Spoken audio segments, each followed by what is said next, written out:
महायुतीत धंगेकरांना no entry. पुण्यात भाजप शिंदे सेनेत वाद पेटला। महायुतीच्या बैठकीत नेमकं काय झालं? पुणे महापालिकेसाठी भाजप आणि शिंदे सेनेनं चांगलीच कंबर कसली आहे। पुण्यात या दोन्ही पक्षांच्या बड्या नेत्यांमध्ये महापालिकेच्या रणनीतीसाठी बैठक झाली। मात्र याच बैठकीत शिंदे सेनेचे पुणे महानगर प्रमुख रवींद्र धंगेकर यांना वगळण्यात आल्यानं राजकीय वर्तुळात चर्चांना उधाण आलंय।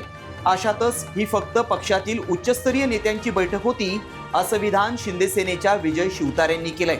पहिली बैठक ही काय अंतिम बैठक नाहीये आणि कायम मी कार्यकर्त्यांच्या भूमिकेत असल्यामुळं या बैठकीमध्ये मला जास्त त्याच्यामध्ये किती जागा घ्यायच्या किती नाही घ्यायच्या ह्याच्या वाटाघाटीत मला जास्त वाटाघाटी हा शब्द माझ्या डायरीतला नाही। सेनेमध्ये उच्च पातळीवर काम करणारे अनेक नेते आहेत। ही बेसिकली नेत्यांची बैठक होती।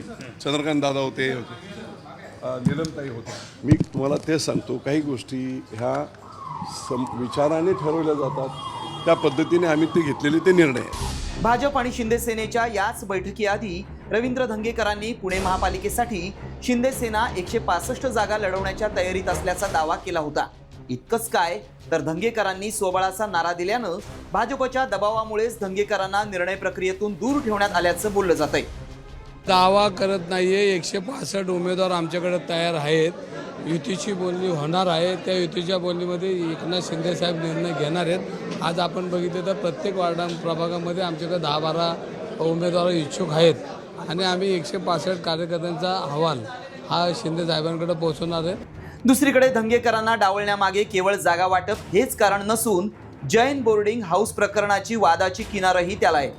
धंगेकरांनी थेट केंद्रीय मंत्री मुरलीधर मोहोळ यांच्यावर भ्रष्टाचाराचे गंभीर आरोप केले होते। महायुतीमध्ये असतानाच आपल्याच कॅबिनेट मंत्र्याला लक्ष्य करणं भाजप नेत्यांच्या पचनी पडलेलं नाही। अशातच एकीकडे युती करायची आणि दुसरीकडे मित्रपक्षाच्या नेत्यांवर चिखलफेक करायची हे चालणार नाही अशी भूमिका भाजपच्या स्थानिक पदाधिकाऱ्यांनी वरिष्ठ नेत्यांकडे अनेकदा मांडली होती। त्याच तक्रारींची दखल घेत धंगेकरांना बैठकीपासून दूर ठेवण्यात आल्याचीही चर्चा आहे। तसंच पुण्यासारखं ठाण्यातही जागा वाटपावरून महायुतीत वाद पेटलाय। तिथं तर जागा वाटपाची चर्चा दूरच, थेट भाजप पदाधिकाऱ्यांनी युती नको असं पत्र लिहिलंय।